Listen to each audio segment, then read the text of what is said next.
మాఘపురాణం 21వ అధ్యాయం.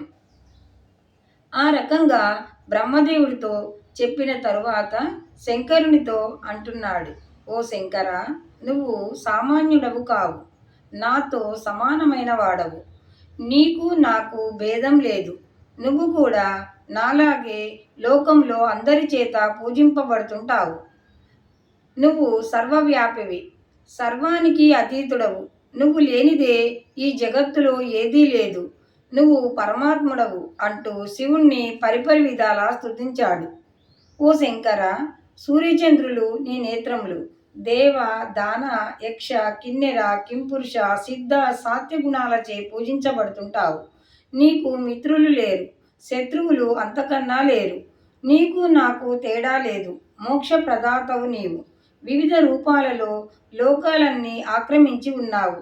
పరమానందం ఇచ్చేవాడవు నీవు. అభయప్రదుడవు నీవు. నీకు జనన మరణాలు లేవు. శాశ్వతుడవు.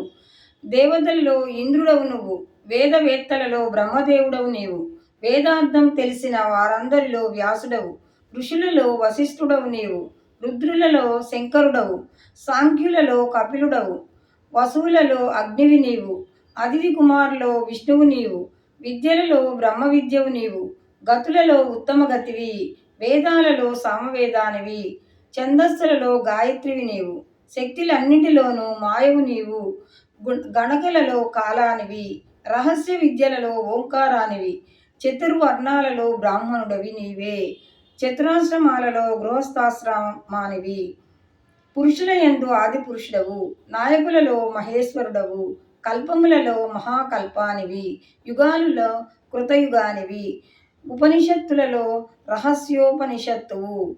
మాయలు తెలిసిన వారిలో విష్ణువు నువ్వు. వాక్కులలో సరస్వతివి. అందమైన రూపం కలవారిలో లక్ష్మీదేవివి. తేజోవంతులలో సూర్యుడవి. బ్రహ్మవేత్తల యందు బ్రహ్మదేవుడవు. సూక్తముల యందు పురుష సూక్తానివి. మంత్రాలలో గాయత్రివి. యజుర్వేదంలో శతరుద్రీయానివి. నీవే బ్రహ్మవు, పరమేశ్వరుడవు, పరమాత్ముడవు. ఓ ఈశ్వర, జగత్తంతా శివమయం అంటూ పరిపరి విధాల శివుణ్ణి స్తుతించాడు. ఇప్పుడు కృష్ణమధుడు చెబుతున్నాడు, ఓ జహ్ను మహర్షి, బ్రహ్మదేవుడు శంకరుడు వారిలో వారు కలహించుకున్నారు. దీనంతటికీ త్రిగుణాలే కారణం. వీరే ఇలా చేస్తే ఇంకా మానవుల స్థితి ఏమని చెప్పాలి? తెలివైన వారు మాఘమాసంలో శ్రీ మహావిష్ణువుని ఆరాధిస్తారు. తెలివి తక్కువ వారు వృధాగా కాలక్షేపం చేస్తారు. గతించిన కాలాన్ని ఎవరు మళ్ళీ తేలేరు. అందుకే అహంకారం, మమకారాలు వదిలి మంచి పనులు చేస్తూ కాలం గడపాలి. 21వ అధ్యాయం సమాప్తం.